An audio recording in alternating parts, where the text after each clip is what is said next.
At Arizona State University, we're bringing world-class education from our globally acclaimed faculty to you. Ranked #1 in innovation for 10 consecutive years and #2 among public universities for employability, ASU isn't just ahead of the curve, it's creating new paths to success. Earn your degree from the nation's most innovative university. Online, that's a degree better. Explore more than 300 undergraduate, graduate, and certificate programs at asuonline.asu.edu.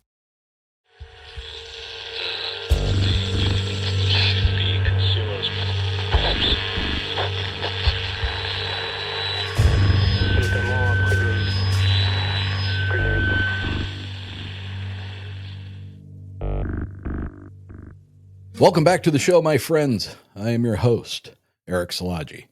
If you've had an uncomfortable experience and you'd like to have it shared here on the show, please get a hold of me at contact.uncomfortable@gmail.com. The world wants to hear your story. They want to hear your cryptid and UFO experiences. So please reach out to me and let's get yours on the next episode of Uncomfortable. If you haven't yet, make sure to like us on Facebook and Instagram, both at Uncomfortable Podcast 65. And once you get a chance to listen to an episode or two, please make an effort, leave us a 5-star rating and review wherever you can. That alone is the most important thing that you can do to help get this show out in front of more people. And with more people listening, that's more great experiences coming your way. If video is more your thing, then make sure you subscribe to Uncomfortable Podcast on YouTube, where you can get the video version of most shows. If that's where you choose to listen to us, please make sure to click like and subscribe and hit the notification bell so you are notified with each new release. Take a minute and check out the Uncomfortable link tree.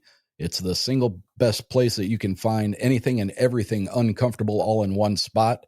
The link for that is in the show notes below. I got a great show for you tonight. Part of me doesn't want to spoil it, and another part of me wants to tell you everything about it. So we're going to meet halfway. Tonight's guest is an esteemed member of what I like to consider the topic of Bigfootery. He is responsible for the Sasquatch Field Guide, Sasquatch Legend Meets Science, and he is arguably one of the most recognizable names in Sasquatch research. A professor of anatomy and anthropology in the Department of Biological Sciences at Idaho State University. Ladies and gentlemen, tonight's guest is an expert, a true expert on foot morphology and locomotion in primates. If you haven't guessed tonight's guest, by that, I'd be shocked. So if you're ready, let's get into it.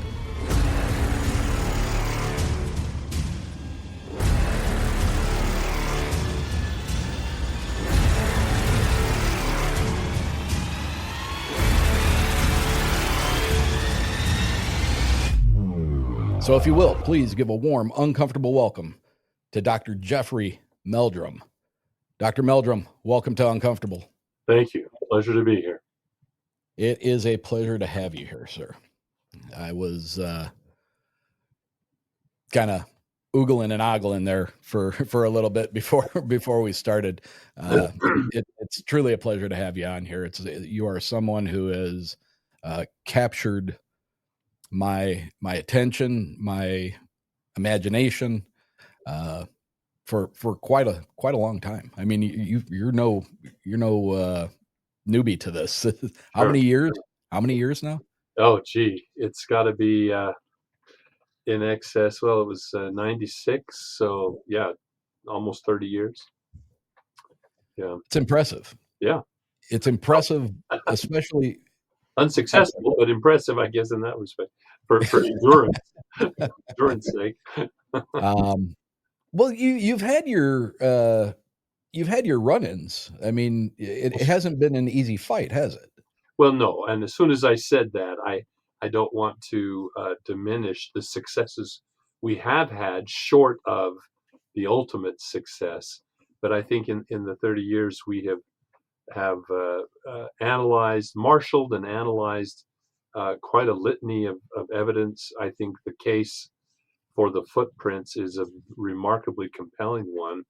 And, as Napier himself, John Napier, the primatologist from the Smithsonian, in his book, which was one of the first written by a scholarly academic primatologist in this case, primatologist and anatomist, he concluded something was leaving footprints.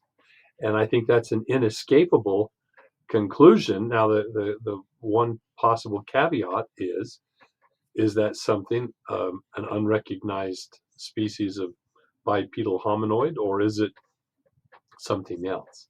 Is it someone donning crude stompers and leaving footprints to deceive even the most informed and qualified observers? That's where it comes down to. Now you've got quite the collection of foot casts. That's right. And I have to imagine that it is more than just pulling them out of a drawer and being, oh yeah, that looks, I mean, I've heard you talk about the dermal ridges. I've heard you talk about the mid-tarsal break. Right. The different structures of how the foot is configured in order to allow something of that size to be fluid and traverse terrain that is very uneven and would cause major problems for you and I to go through. At least to do it efficiently and with minimal energy expenditure. Right. Absolutely. And that is one of the most obvious benefits of having a large collection. It's not so I can say, well, I've got the biggest collection. We could argue whether Cliff has the biggest collection, right? We have very openly reciprocated back and forth as things have come to our attention. And but with that large sample, from that, patterns begin to emerge. And what at first glance, from a cursory, perusal of a few newspaper clippings or some TV documentaries, might seem like quite varied, quite distinctly different examples of footprints, actually contain this remarkably consistent. I mean, we're talking now over much more than a half century that these have been documented either photographically or in plaster castings. Yes. There's this remarkably consistent but yet distinct anatomy. These are not simply enlarged facsimiles of a human foot at all. And they're very different than the remarkably crude carved stompers that have been employed by the Rant Mullins and the Ray Wallaces and such, and some more recent vintage attempts at hoaxing. But they are very, very distinct. And as you point out, in their distinctions, they are remarkably suitably adapted to the type of locomotion that we have precedent for, actually, in the fossil record, and extrapolated into a very gigantic, relatively gigantic proportions of an upright biped, standing somewhere between 7 and 9 feet in height, weighing from. Is that commonly recognized, the 9-foot threshold? Is that Well, commonly recognized as possible? As possible, definitely. And that's a conservative. I mean, there are people, and you may have heard stories of true giants, which I've actually prefer not even to give deference to by naming them or mentioning it. But you'll hear stories of 11-foot, 12-foot creatures, and that's, I mean, that's like Godzilla walking through Tokyo. If a 12-foot tall ape that would weigh, 2,000, 2,500 pounds is stomping through the forest, there would be a trail of damaged trees and shrubs and 2-inch deep footprints pressed into the mud and the pine duff and so forth. But that's not the case. I mean, 6 foot, 7 foot, up to at the most, I think. I don't place any credence in footprints that are larger than about 19 inches, which would accord with about a 9-foot individual. But those are few and far between. But that texture, it's interesting, that that size is appropriate for the texture of the forest habitat that these creatures are in. As you mentioned, being able to get around on this uneven, broken terrain. I mean, when you think about in some of these ancient forests, the fir trees they're 6, 8 inches in diameter through those trunks. When a deadfall is down, that's a 6 to 8 foot obstacle you have to get over. And for us, and all you have to do is read the accounts of the early explorers of the Olympic Peninsula. They ended up eating their horses because they were useless and they kept breaking their legs. They couldn't navigate with horses. But the first several traverses across the Olympic Peninsula were really arduous undertakings because of that texture. So bigger, much more agile, much stronger bipedal hominin would be able to navigate, that kind of terrain remarkably more efficiently than a modern human would be able to. And in fact, I mean, again, that's attested to by the fact that indigenous peoples don't inhabit those areas. They usually don't venture back into those dark forests. For the longest time, they tended to hug the shorelines and the waterways, the river systems, and left the remainder, the deep dark forest, to the wild men of the woods, where they lurked. But so yeah, it's very interesting, and we've tried to draw attention to that, to formalize that through my naming of the footprints. So there is a taxonomic convention by which typically paleontologists can name fossilized tracks and traces, whether it's burrows or castings or other signs of animal movement and occupation or habitation. When the fossil evidence of the track maker is not quite recognized or established, you can still attach a name to a type specimen of this kind of track or trace. So this was encouraged. I was encouraged to undertake this by practitioners of this science. And even though some of the skeptics just had a literal meltdown that it was totally in violation of all the guidelines, all the rules, that it had to be an extinct species.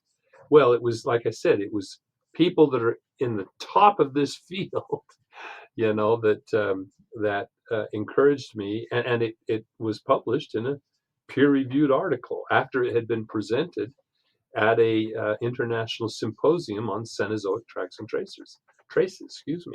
And so, with the encouragement of the editor of the journal himself, the publication, it was published, and a name was attached. But more important than the name, which is a bit of a tongue twister for the layperson, it's Anthropoidopes ameriborealis, the North American ape's foot, basically.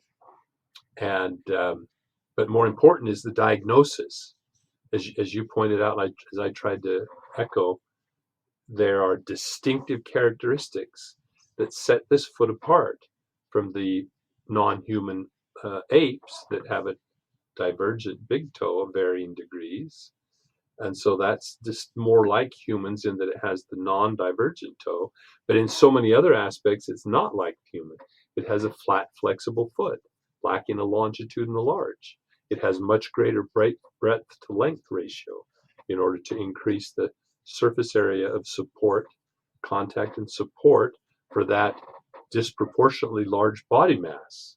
Since volume increases to the cube of linear dimensions, the surface area of the foot is just the square of those increasing linear dimensions. So it doesn't keep pace with the increasing body mass. So you can't have the exact same shape. You have to alter the shape. And greater breadth, greater length for body size, for leg length, which gives it that very distinctive high stepping gait, and modifications to the behavior, how it walks. Instead of a stiff-legged, not a goose step like a Gestapo quite, but we walk with a much extended, stiffer knee and vault over that support limb. these creatures come down on the flat of the foot without that distinctive heel indentation or ball and toes. Instead, that whole foot is taking up the weight for a brief period. At the push off, it's the front half of the foot, which is why we tend to have deeper forefoot impressions and sometimes that mid-tarsal pressure ridge as a result of the mid-tarsal break. This flat, flexible foot adaptation is an ancient adaptation of hominoids that originated from climbing adaptations with a divergent grasping big toe. So you have a grasping part of the foot, and then you have the leverage part of the foot. And the axis of flexion between those two parts is the mid-tarsal joint, hence the mid-tarsal break or flexion that occurs during the step. So, I mean, the fact that we could sit here and have this conversation, I mean, this is what's funny, it waxes a little bit technical, and for some people, just, it's maybe a little obtuse, but just focus for a moment on the point that the fact that we can have this conversation and intelligently talk about the remarkably consistent signal of these specific adaptations that are appropriate to the type of creature and its sort of phylogenetic position and its exhibited mode of locomotion. I mean, that's amazing, isn't it? It is. It is. We couldn't have such a conversation. It'd be very different if we're just talking about Rant Mullins or Ray Wallace Harvey's problem. Right. I mean, we're talking about Easter egg toes lined up on a straight edge, exaggerated indentations that are trying to mimic some of the flexion creases that are found in those feet with longer digits, and so on. But we'd have a very different conversation. And that brings me to something that I wanted to bring up with you because it is quite embarrassing for me. And I'm sure at the moment that it was happening, you probably were thinking, what the hell is going on here? Is this guy trying to rip me off or what? I want to say 3-4 years ago, the Ohio Bigfoot Conference at Salt Fork. Sure. It was a crazy time because I was fairly new with the show. Okay. It was my first large Bigfoot conference. Okay. My son was with me. He was manning my my uncomfortable table. Okay. And there were a lot of things going on. One, the woman who I am madly in love with and who just this last weekend moved in with me here in South Bend, Indiana. Uh-huh. She was the head of banquets at Salt Fork. Oh. And she probably helped you with your accommodations and everybody else. Okay. So we struck up a relationship, and it's been a couple of years, and now we're together. But at that first meeting, I asked my son, I said, hey, if you don't mind, watch the table for a while. I want to go down and talk to Meldrum and see if I can get a cast or two. Mm-hmm. And he's like, yeah, go ahead. So I walked down, I think maybe 2 flights of stairs. I was fortunate because there was not maybe 3 people in front of me. You're sitting there. You're very gracious. You were taking time with everybody that was there. And then I specifically said I was looking for one of the casts from Grays Harbor or one of the originals from Patty, mm-hmm. which Patty is right there above my shoulder. This was the other one that I got. Yep. Mm-hmm. Grays Harbor. And I stood in line there, and I think there was a combination of nerves and excitement and kind of like a final self-realization of like, holy crap, I'm actually here and I'm doing what I've thought about doing for so many years. The conversation continued. I picked up one of the field guides and ended up buying two of the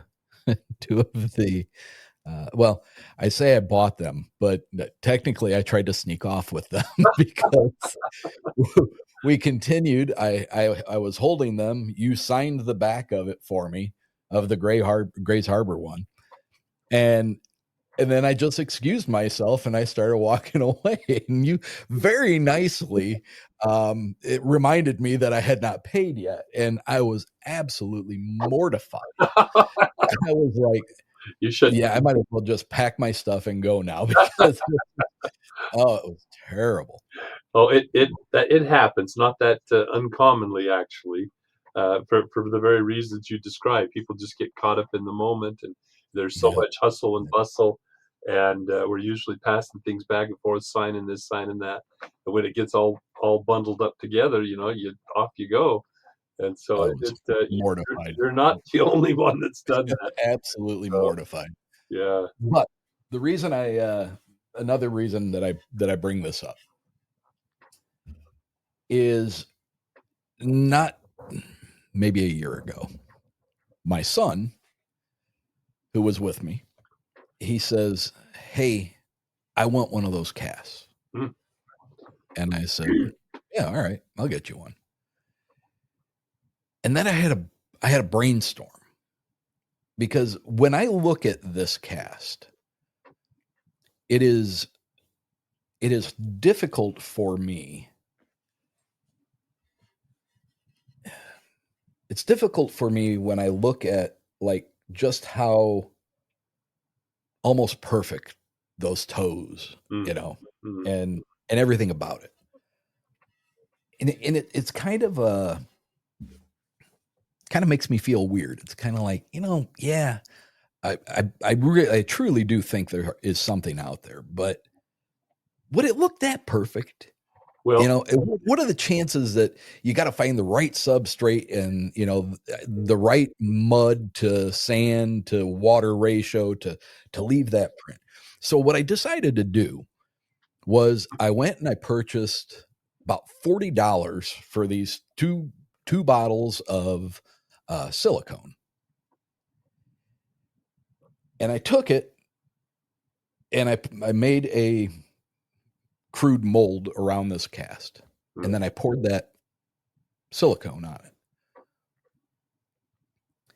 When I took the silicone off, I pulled the print out, and I flipped that silicone over and I looked at it.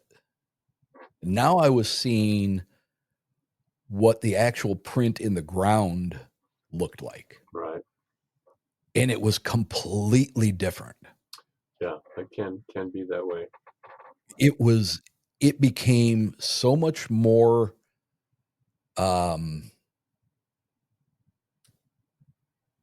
realistic. It became very believable seeing it in that state, even though it was a god awful royal blue silicone. Mm-hmm. Mm-hmm.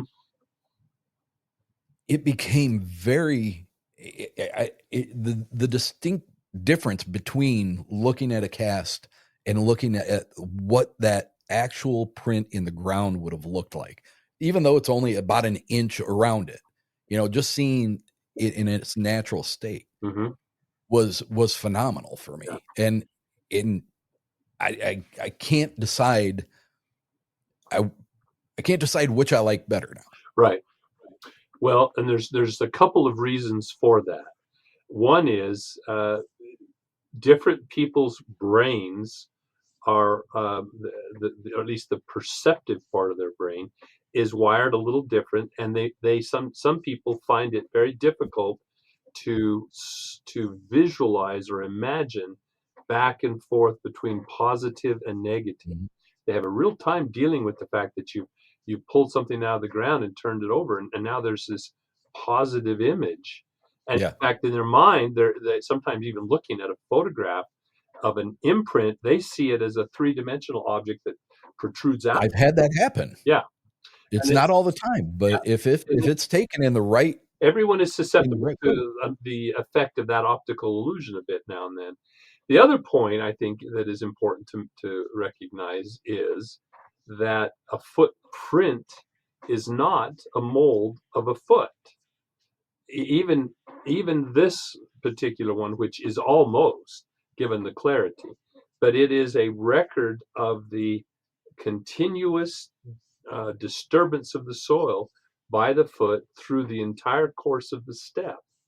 So you're capturing a record of a dynamic process, not just the shape of an object, and that can be distorted by the way in which the foot spreads, the way in which underweight, the way in which might be a comet tail, there might be a pressure ridge, there might be drag ins or slide ins rather, or drag outs of the toes when lifting off. All those things can influence the way your positive looks. And so sometimes when you have when it's in the ground, it's one thing. You're kind of thinking, well, yeah, that's a footprint, not a foot. But when you see the positive, your brain wants to think, well, that's the foot that's responsible for making that track. Right. Yeah. It's not quite.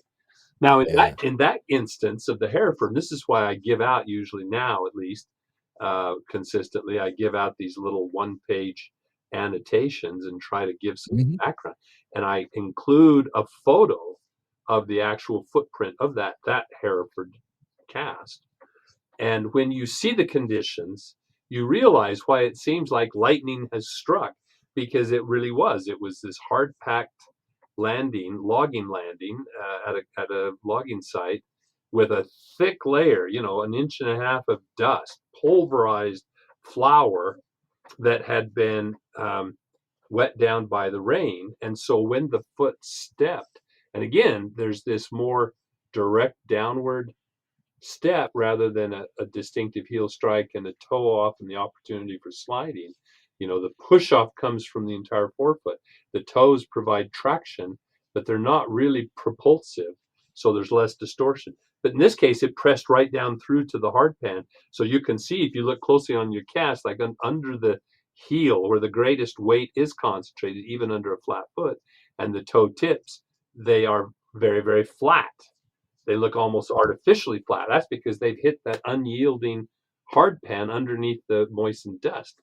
But then that wet mud just extruded up around and around the foot and between the toes and all the toe pads encircled. And you can see the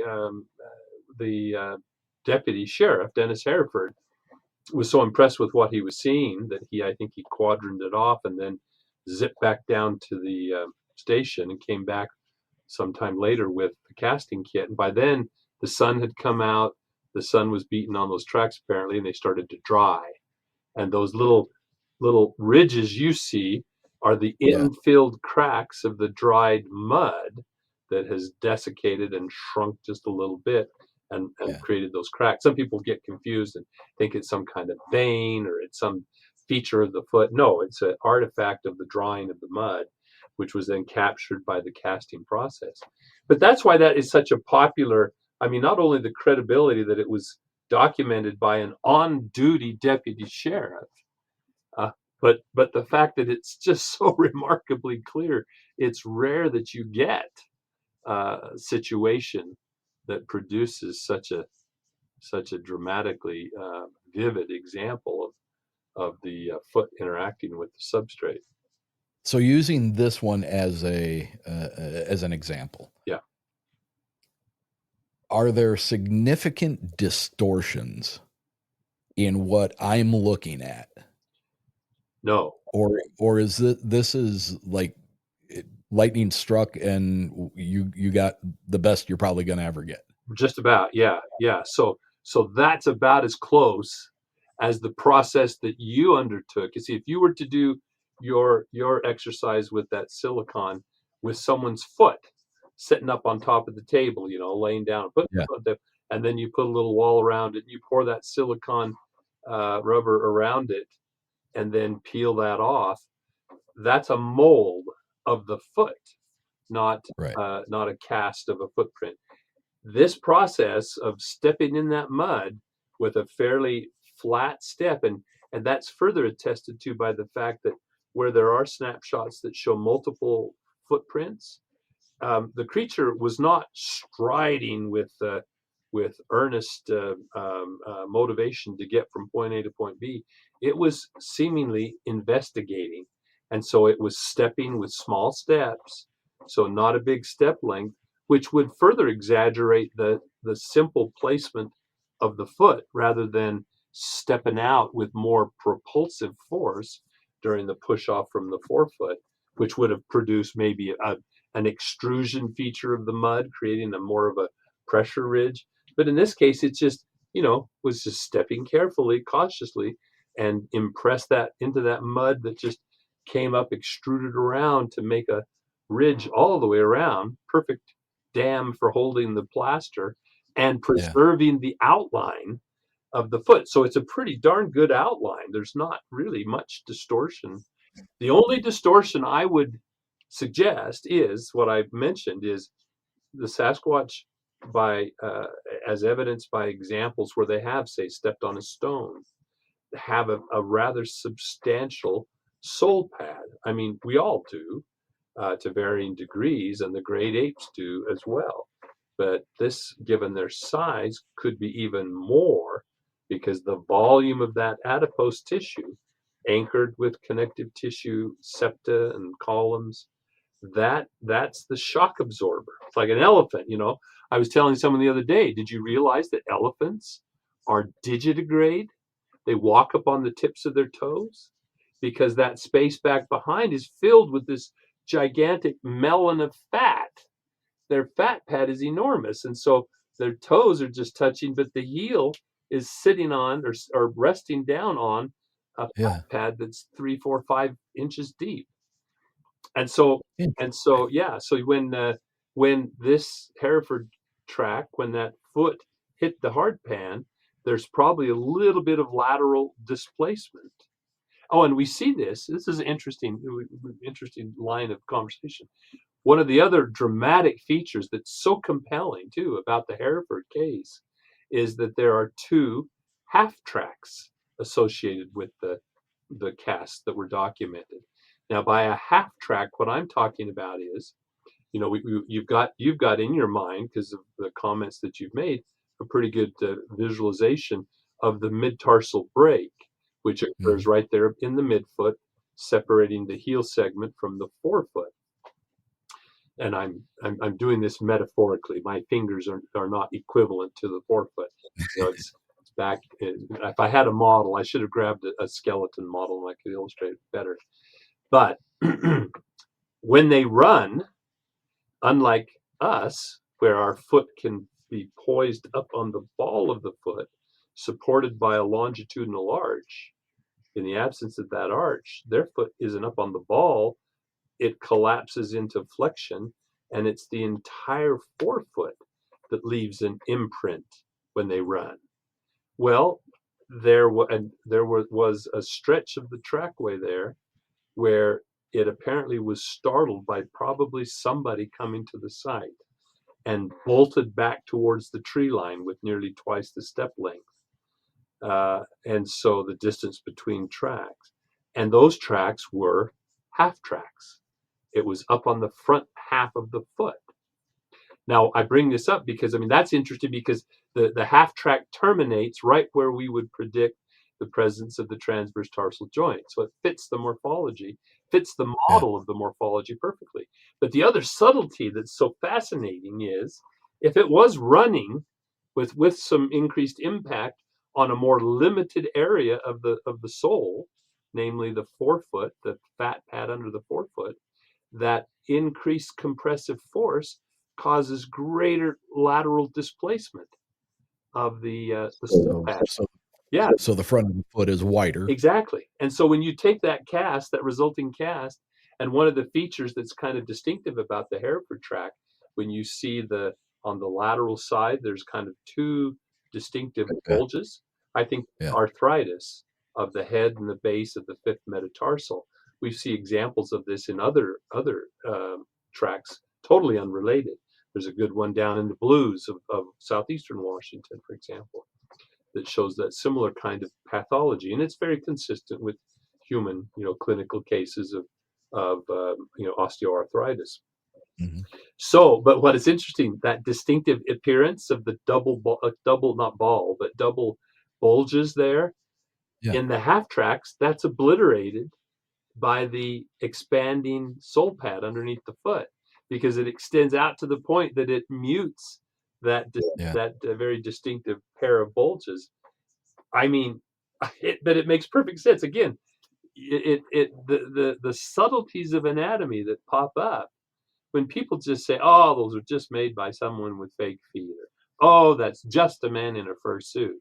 Well, Yeah. that's easy to say until you're held to account for how you create a fursuit that mimics muscle movements, that shows, details of morphology that are remarkably, again, consistent with evidence from early bipedal hominins from the fossil record, based on their skeletal morphology and craniodontal proportions and so forth. It's anything but just. Soon as someone uses that word, they're absolutely ignorant of the subject matter, Yeah. because they would, And I wanna get to Patty, yeah, but kind of back to the foot thing. So my son is, as I said, came with me to the debacle where I tried to steal from you. Uh, he's 6'4" and a half. ah, Played football in high school, big dude. yeah, Um, but when you see him, if he takes his shoes off in the summer and walks across the wet grass and then hits the cement, right, he has such a high arch yeah, that you can see his toes, you can see the ball of his foot, right, and there is a very thin line along the outside edge oh, before you get to the heel, and nothing else yeah, touches. We've spent a fortune with trying to get him the right things to put under his arches. sure, Orthotics. yep, Is that right? that's right, Orthotic. yep, orthotic, Um, and then my foot looks more normal. And then I've seen people who, like, almost the entire flat of their foot is excuse shown when in the same way. So I'm going to assume that it would be referencing being flat footed. right, yep, With Bigfoot, it seems that they would be more in line with being flat footed. right, flat, flexible feet. And a human foot, even if it is flat, may not be hypermobile. Sometimes, the expression of the arch is somewhat variable, and this is in part, I've argued, because it's such a recent innovation in evolutionary history. It is a characteristic in its full expression of Homo sapiens. But given that recency, just a few 100,000 years, there's quite a variation. So much so that, the figures vary depending on the extent of the surveys, but at least 20% of modern humans have asymptomatic, flat, flexible feet.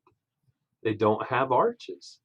And some people then, with the widespread, the commonness of obesity, have a tendency to not only be flat, but to be very pronated, where they Yeah. roll inward.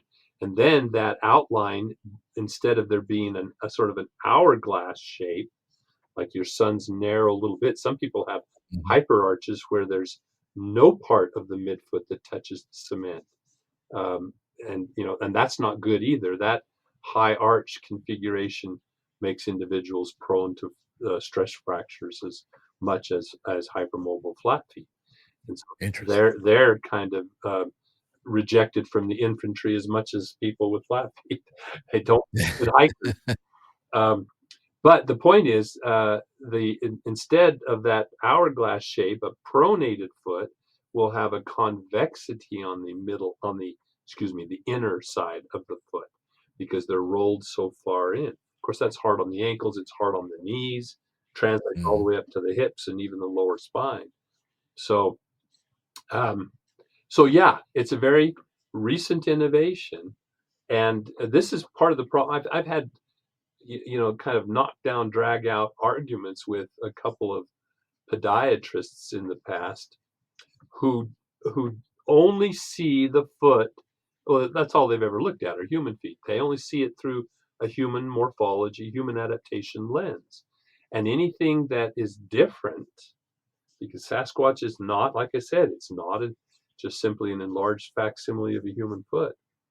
It shows retentions of primitive characteristics. They see those retentions of primitive characteristics and try to equate them with pathologies, with injuries to the foot. And like fallen arches or like a Lisfranc fracture where the mid tarsus is the joints are deranged and collapsed and and it is a debilitating injury that handicaps the victim. And so they argue, well, how could a Sasquatch then survive in the woods with these handicaps? And I go, handicap? Do you ever, I mean, the things that we're describing are the normal anatomy of a chimpanzee foot. Does a chimpanzee is it handicapped? Is it not able to get around in the forest? It's Right. and boy, back and forth and back and forth. They could not see beyond. And this is applied also to some of the famous man trackers. See, and there's a reason that they have that label. They are man trackers. They are not Bigfoot trackers. They are not chimpanzee trackers. They might be able to apply some of their skills, their tracking expertise to Yeah. tracking anything. But as far as interpreting the anatomy, recognizing the morphology of the foot, that's something that they don't have the acumen, they don't have the training. So Joel Harden, for example, a Washington State Border Patrol agent who was called in by the Forest Service down in the Walla Walla area to look at the tracks that Paul Freeman had discovered and others. And he criticized them as being a hoax. And he gave his criteria. At least he didn't just pronounce a verdict and let it hang. He provided a set of criteria upon which he based that determination. Each and every point of distinction he drew attention to was a deviation from the human condition.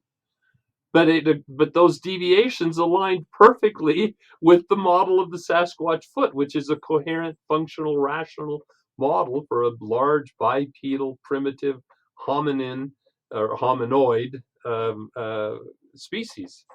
And so again, I wrote a clarification and showed how each one of his criticisms could be easily accounted for. And in fact, the fact that someone with his credential drew attention to each of those distinctions gave greater credibility to Credibility. that it wasn't just some guy with fake feet or whatever. Yeah. Anyway, I mean, the only one that didn't fall into that dichotomy was he asserted that the track started and stopped abruptly. Well, my rebut to that was simply, how can that be? I mean, you're the professional man tracker. If the scenario is someone donning fake feet and they start and stop, why can't you track the track maker, the human track maker, the hoaxer, before and after his hoaxing shenanigans? I mean, he didn't just vanish into thin air. You're supposed to be able to track a mouse running across a cement driveway. But you're telling me that the hoaxer was able to outwit you? to just beam into the spot and with his footprints or his feet already strapped on, trot off a little trackway and then snap his fingers and he disappears into the ether, into thin air. It just doesn't make any sense. And so what makes more sense to me is the tracks along a certain stretch, because of the wet conditions on the shoulder of the road, were very distinct, but then very quickly entered into areas where it's difficult to track. And he was so convinced that these were fake, he was looking for signs of further fakery, and in his mind, and didn't even recognize the sign that was there. But anyway, it's an interesting story, and one I have been meaning to, because he published a book and has a whole chapter devoted to his experiences there in the blues and bashing Bigfoot basically. And I've been meaning for some time to write an article and just deconstruct his whole Yeah. thing, because it's very unfortunate. People, again, he speaks from a position of authority, and a weak argument is to appeal to authority. And so people who don't have the wherewithal to evaluate the fallacies of his arguments just simply accept it. Except, well, he must know. Well, no, it's not the case. Now, I've worked with other man trackers who are really good and see right past the fallacy of that interpretation. And I'll have to, when I write an article, I'll have to get some commentary, some appendix commentary from some of these other man trackers who've been more open minded to the possibility of Sasquatch based on their examination What of the footprint. that's a great kind of a segue. Wasn't necessarily intending to go there, but like so many times, your scientific experience, Mm-hmm. your academic experience versus my side of talking to people who have seen, believe they have seen, believe they've heard, their experiences. Right. So many times you'll hear of, the tracks just stopped. Yeah. They just stopped. And, I started to tell you that, I've had some experiences in my life that would go down a paranormal road. I don't know. I guess I have to say, the longer I'm in this, I do have to give a little bit of a nod to the possibility that there is something odd going on. Sure. But when these tracks just stop, I don't think they're going through a portal. I don't think they're, traversing to their dimension. But where do they go? And I mean, is it something that you have studied enough that you can say unequivocally, we understand that this happens, but it's because it went to a different type of substrate? Or, Right. I've wondered, do these things go arboreal? That's another possibility. Yes. So, in answer to your first question, no, I haven't looked at it that carefully, because I didn't think that, quite honestly, that it warranted that attention when in comparison to other things that were begging my attention. So I've only heard the anecdotes, and that's problematic, because I can't rely on other people. I mean, if I can't rely on Joel Harden's interpretation of a trackway, why would I put credibility in Joe Schmo's, Right. ability to read a sign?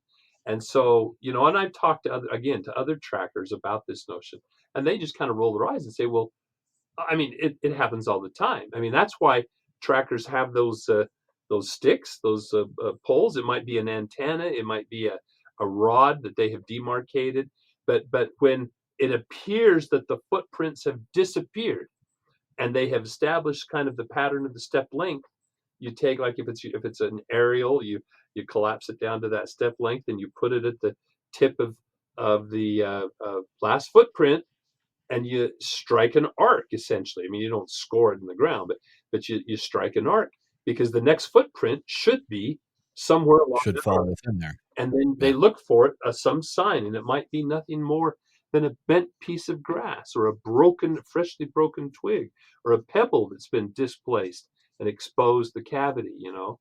And that's the next footprint. And then you go from that one and you measure out and that way they work through the spots where it appears that the tracks have disappeared. So that principle is well established.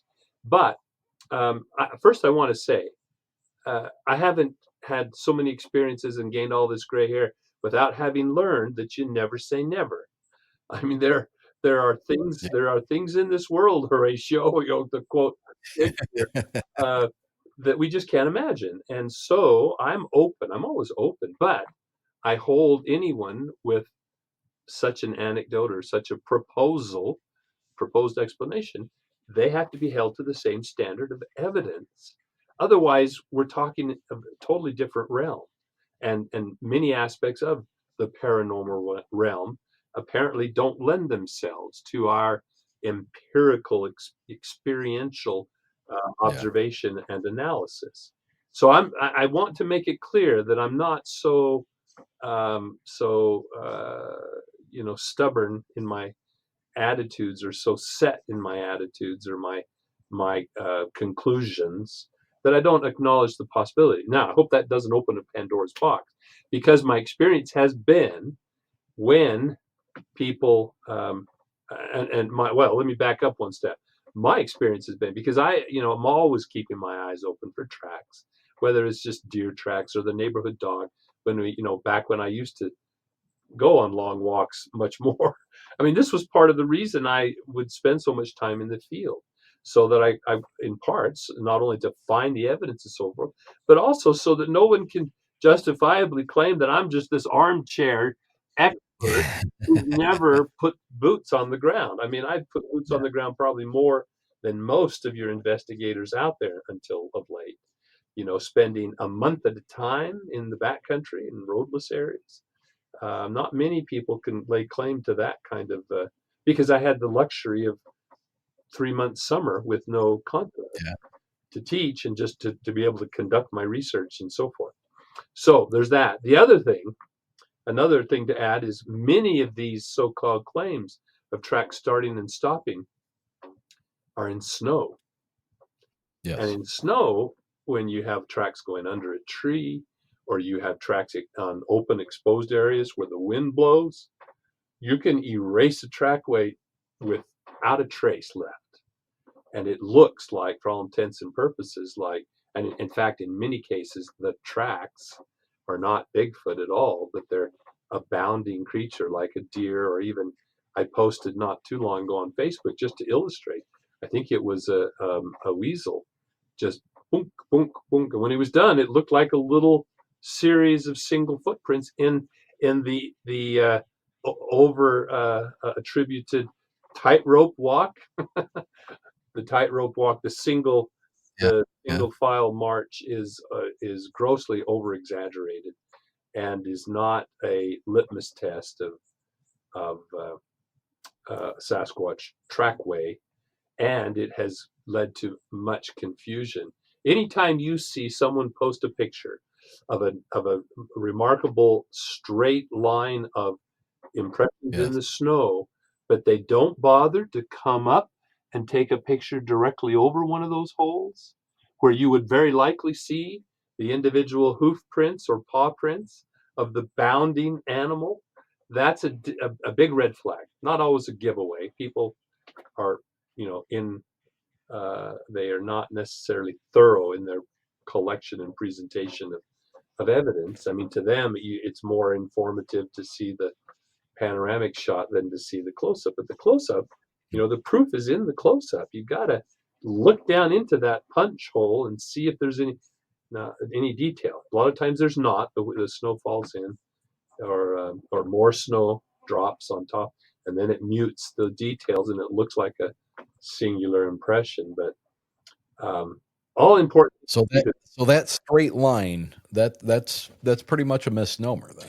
It is, because I mean, all humans have quite a variance in the step width, or step straddle, it sometimes is called, and it Mhm. can be measured different ways, just as long as you're consistent and explicit in reporting how you measure it.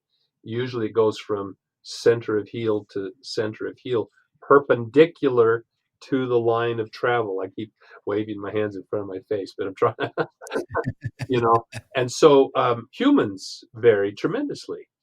you've got the cat walk, model walk, where the feet cross over Mhm. completely Yeah. almost to the other side, and then the straight line with very little. You have people, the toe angle too is quite varied from person to person. There's a lot of variance. Well, when you look at just one person and you walk, increase the walking speed, the faster you walk, the narrower the straddle gets, because we're reaching out further, and so to increase So the hips mobility. are turning. Well, yeah, the hips are Right. turning, exactly. That's a good point. Hips are turning, which influences the placement of the foot, but also you're getting the center of mass more directly over that line of progression, over this and over the support. And then if you start running, then you have a very straight line. If you're carrying a heavy load, I mean, to a point, if it becomes so heavy that you're staggering, then you do spread your. But if you're backpacking, you'll tend to walk with your feet placed more directly under the load, and so you have a straighter line. But you show me one historical picture, a contemporary picture. Trackways, first of all, are very rare. There's very few examples. One that is often cited is the picture just inside John Green's On the Track of the Sasquatch, where it Yeah. tracks along the Blue Creek Mountain Road. Well, they're walking on a curve, and so the change of direction. I mean, if you've got your one foot here, but you're trending this way, your placement of the next foot is going to be towards the curve that Canter. you're following, Yeah. and that's exactly what's happening there. So that's often cited as a tight example of tightrope walking. It's not. It's walking a curve, and so anyway, I just always am uncomfortable when people make assertive generalizations that this is the way it is, and if you see it this way, Yeah. it's true, and if you don't see it, it's false. The tracks that I examined in '96, it was walking slowly and cautiously, kind of like the tracks at the Hereford, only they had a bigger step. It wasn't slowing down probably to look around. It was just looking over its shoulder, I think, at an oncoming car coming down the mountain in the wee hours of the morning. But it's straddle, and I didn't unfortunately take measurements. I was so, like you. I was like you. I didn't pay the. Deer in the headlights. I had a video camera, one of the old fashioned on your shoulder VHS Yeah. camcorders, behind the bench seat of the pickup truck, and I totally forgot about it. I Oh, snapped tons of pictures, but I could have videotaped the whole thing from step to step, the whole panorama and everything, and I just totally spaced it. But anyway, the point being, those footprints were walking kind of cautiously until they took off running, and then a series of half tracks. But there was a considerable straddle there as well, just as with the tracks from the Hereford side. So I don't think that is a litmus test. And we certainly didn't raise that point in the description of the tracks and trackways that are on record in our description, our naming of the assigning an ichnotaxon to the footprints. You brought up the half tracks again, and it reminded me. I wanted to ask you, when the half tracks, I assume casts of those were made as well. Yes. Yep. Once it was under a more heavy locomotion, Yeah. was the depth of those tracks considerably deeper than, because of the weight displacement and the inertia moving forward quickly? Right. Did they seem to be set into the ground a bit deeper? They were set quite deeply, but it was hard to make sort of a real quantitative comparison, because the slower moving tracks were largely on the little farm access road, which had lots of ATV traffic. So it was kind of compacted. And then where it really struck out running, the the foot, and there were some full-length footprints as well, but where the heel did make contact, although the depth of, and that was quite interesting, the depth of the heel is just a fraction of the depth of the forefoot. But they were down across a fallow field with tilled soil and stubble just left behind. And so the even my tracks, were twice as deep in the soft soil of the field. So it was hard. And then again, with the Hereford example, since we used that example, and I mentioned those half tracks, they were hitting the hard pan underneath. So regardless of increased compressive force or not, it could only penetrate to the depth of that layer of soft mud on top before it hit the hard pan, and then it flattened out, as I was saying.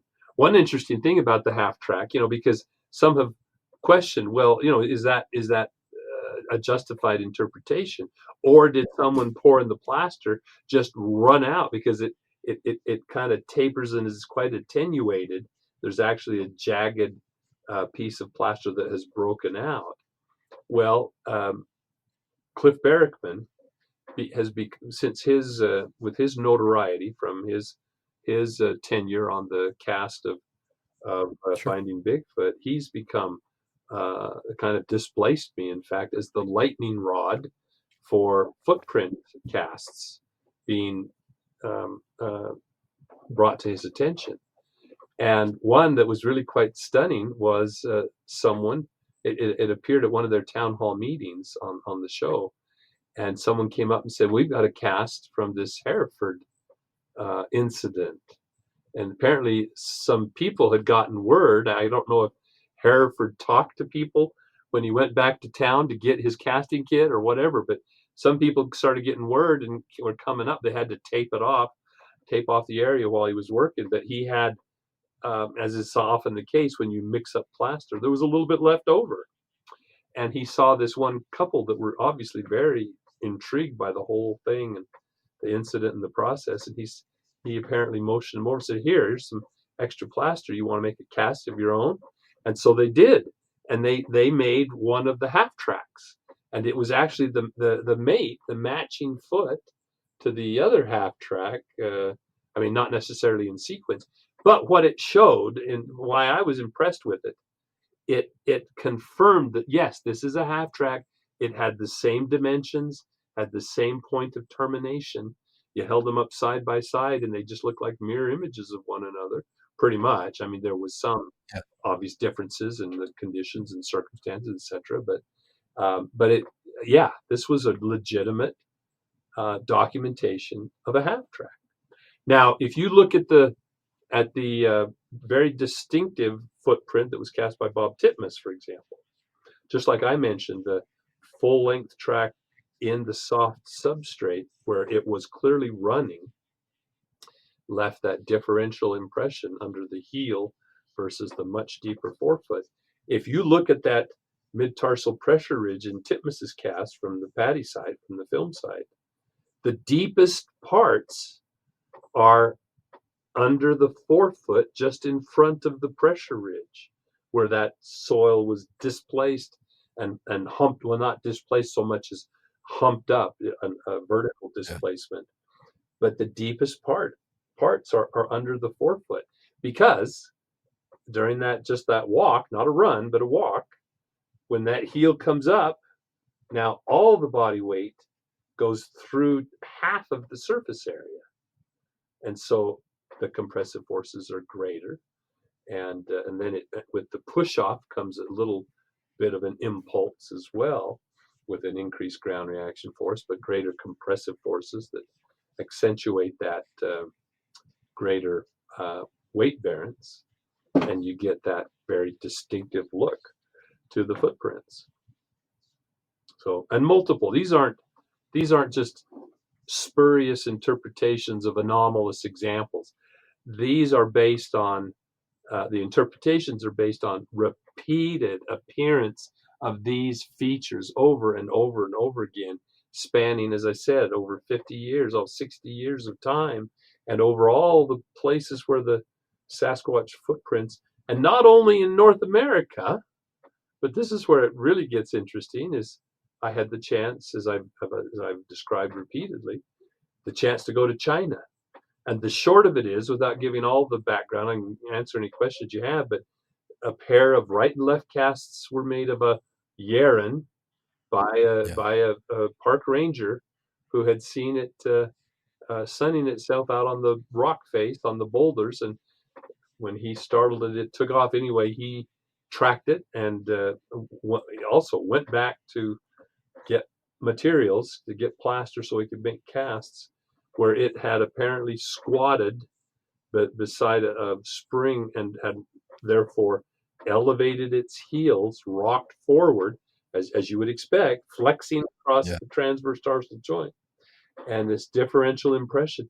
When he brought those casts out, they were dead ringers for that extremely distinctive Titmus cast, but isn't alone. Again, it's not alone, but it's just a particularly clear, because the conditions there were quite good. The casts that Roger Patterson made, they're almost molds of the right and left foot, because he looked for the cleanest, clearest, flattest, least distorted example of a right and a left that he could find in order to document the appearance of the footprints.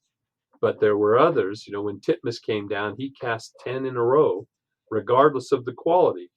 And right, I remember that. Variation in the expression, and obviously some damage, some weathering due to the rainstorms in the intervening period. But 8 of the 10 show indication of a mid-tarsal pressure ridge. But here we have the Yeren with essentially identical foot size and proportions, and exhibiting the exact details of a mid-tarsal pressure ridge, the placement, the orientation, which is important because the two joints involved are slightly offset. So the pressure ridge is slightly inclined upward and outward towards the upper outer edge of the foot. And it reflected all of that perfectly. Now, how did he know? How could he have known? He couldn't speak English. He had no idea that there was a Sasquatch in North America. He was asking questions about how much we knew about the Yeren. Was there anything like the Yeren in the United States? and so he had no way. And his cast, when his cast was made, I hadn't even published my interpretation of what that pressure ridge was. And so if you were going to imitate a classic, typical Bigfoot track, why would you pick the one that everyone thinks is distorted or broken or malformed to imitate? And yet, turns out that's one of the most distinctive, most dynamic, most revealing examples that you could put your finger on. Well, and here, one more. Let me just tack on one more. Because, sure. Because this was the criticism early on when I interpreted it was, well, if this is real, if what you're describing is actually how the foot works, then why do you have just this one cast? And it wasn't. The first thing I did was to take the 3D scans of the 10 Titmus casts and rotate them. And when you do that, you see this pressure ridge in almost all of them in exactly the right position and so forth. Well, then I had a chance to visit not Jerry Crew, but his son, John Crew, who is the custodian of the Crew, Crew footprint, 1958.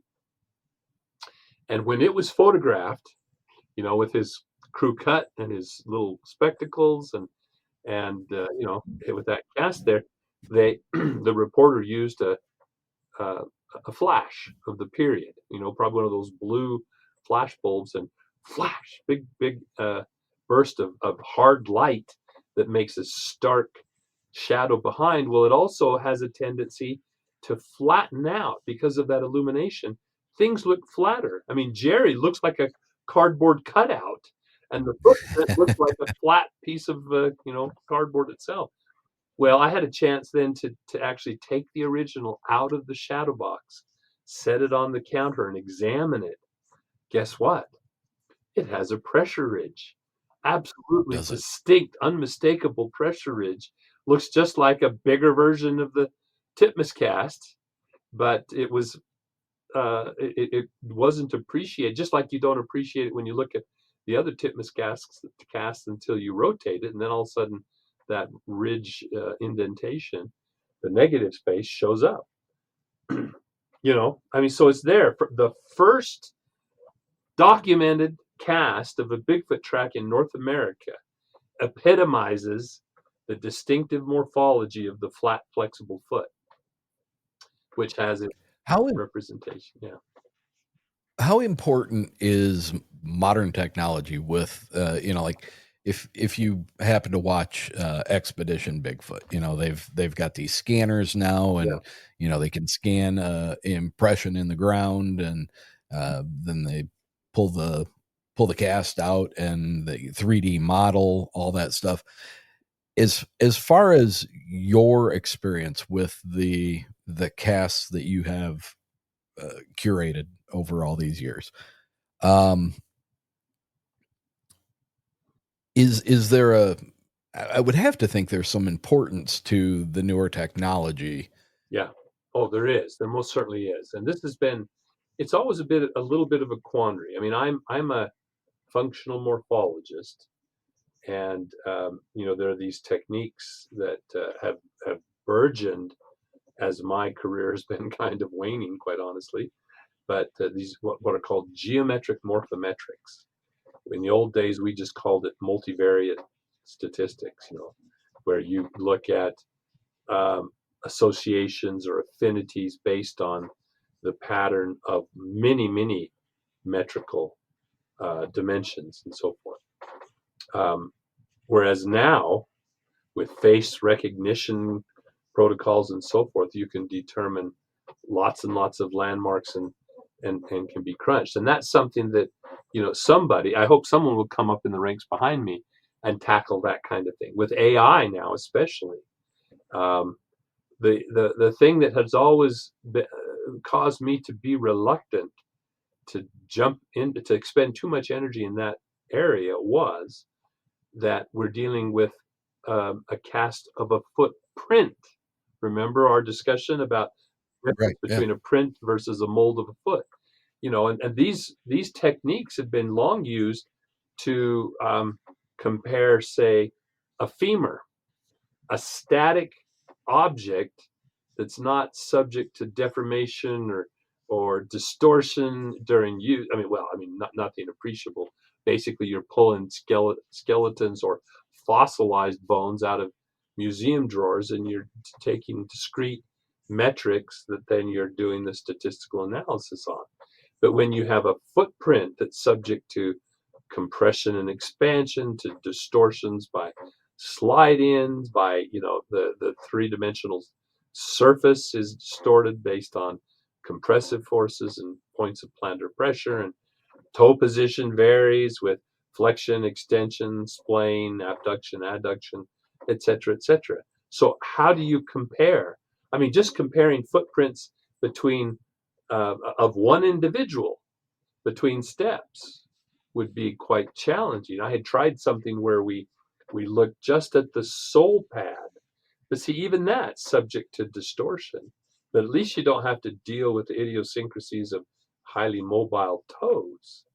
So I'm hoping somebody, can try to maybe do that. You certainly could do dramatic contrasts between human and non-human.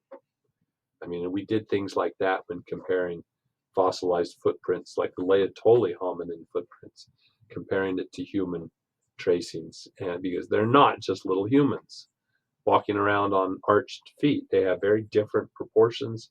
They have a flat, flexible foot. They produce pressure ridges, etc. And so we did some morphometrics of the outline shape of the sole pad, because the toes were sometimes very indistinct or very quite variable. And I had started to undertake such for the Sasquatch tracks, and I just didn't think that it was going to, again, other than the very gross contrast with other species, to try to come up with something that would recognize a credible Sasquatch track you know, and possibly even recognize repeat appearances of particular individuals. We never got that really off the ground. But it's like I said, I hope somebody with increasing technologies, I think with AI algorithms, learning machines, learning algorithms, they could learn to just as we learn with practice, to recognize the range of potential variation in the appearance of a footprint so that we can conclude with some confidence that yes, this is probably legit, this one's not. Or yes, this is the same individual as this track that was reported 4 years earlier, 50 miles away. And with AI, it can learn to recognize on the same basis that we infer, and then do it very rapidly and very accurately and very consistently on the basis of established criteria. That would be really interesting, I think, to see somebody pursue. So someone out there listening, I'd be happy to help with materials and so forth. But I quite honestly, my plate is so full at the moment, I can't even contemplate undertaking a project like that right now. When have you ever attempted to physically recreate the structure of a Bigfoot foot? Well, anatomically, to see, where the tendons would be, where the ligaments would be, the guts of what is inside that foot. Well, sure. Given the remarkable homology, the consistent points of comparison between, say, a human and non-human great apes, it's quite reasonable to conclude. I mean, if we can exclude for a moment the unlikely scenario that Bigfoot has evolved on some other planet or in some other dimension and is just an interloper here. If it's part of our biosphere, then it is certainly nested within the cluster that includes us and non-human apes, tailless primates. And the remarkable consistency of the elements, both skeletal and connective tissue, tendons and ligaments, between those two would say that the Sasquatch has basically the same components. It's just how they are proportioned. So there's evidence they have a longer heel segment than proportionately than humans or even other apes, given their large size. That would have, especially with the flexibility of the instep, they need that longer heel for leverage. They have a non-divergent big toe. We can infer from flexion creases and creases in the toe stems when they're visible, the relative lengths of and positions of joints. Let's go from the bones themselves to the points of articulation. Even if we don't understand the details of the actual appearance of the joint surfaces or how robust the bones are, or those kind of subtleties, we can, I think, and I have, I think quite successfully, inferred the skeletal proportions. So like if you thumb through my book and you see the cripple foot, or you can, I've done it for the Patterson-Gimlin film site tracks to illustrate how a reconstruction based on remember we said that Patterson looked for the cleanest, clearest, crispest. As a result, the outline of that in that cast contains details of the outline of the foot remarkably well. So there's a bulge that corresponds to the position of the calcaneo-cuboid joint capsule, which we all have. If you get, like you said, come off the wet grass or the swimming pool and step on the cement, where if that foot is at all pronated, the greatest convexity. Oh, I'm sorry. No, on the outside of the foot, I was wondering why I had to come up with that for a moment. On the outside of the foot, on the lateral side, there is a bulge, and that corresponds to the position. If you take the apex, the most tangential point of that convexity, that marks the center of the calcaneocuboid joint. So anyway, we can infer those features. The cripple foot. See, this is what motivated Krantz, Dr. Grover Krantz, to justify his reconstruction of the foot skeleton, again proportionately, is the cripple foot has a skew foot deformity where the foot is bent inward, and that bending pulls apart the joints on the outer edge of the foot, deranges them, we say, which then causes inflammation and enlargement of the connective tissue, and you get a bunionette, like the bunion on your big toe that grandma would be wearing the right shoes. These on the outside edge, due to the same kinds of inflammation resulting from the derangement of that joint, that progressive pathologic derangement causes an enlargement. Well, if that's the correct interpretation, and I'm quite confident it is, and reaffirmed by numerous clinicians that's most likely what we're dealing with, that marks the position of those two joints. One of them is in the transverse tarsal joint. And guess what? That position agrees with other tracks that show a pressure ridge that points to the position of the transverse tarsal joint. So it all reinforces. It's all interconnected and reinforces. So, but beyond that, it's the clues like the mid-tarsal pressure ridges, the other dynamics of the footprint, the tension cracks, the pressure ridges, the slide-ins, the half tracks, all of those things together, all are remarkably correlated and all point to the general model of the articular function of the foot. Beyond that, I mean, we can imagine other details, and they're not going to deviate very much from, if at all. There might be an extra belly to a muscle, or if the attachment is a little more restricted here, a little more extensive here, with a given tendon. They may have a slightly different expression of the development of the plantar aponeurosis, a sheet of connective tissue that helps to anchor the sole pad to the bottom of the foot, and so on.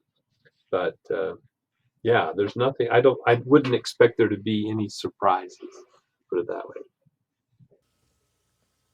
And that is where I'm going to leave you guys hanging for the next week. I've got another 90 minutes with Dr. Meldrum, and you will be able to listen to that next week at the same time. Thank you for joining us. I hope you've enjoyed the conversation so far. And as always, stay uncomfortable, my friends.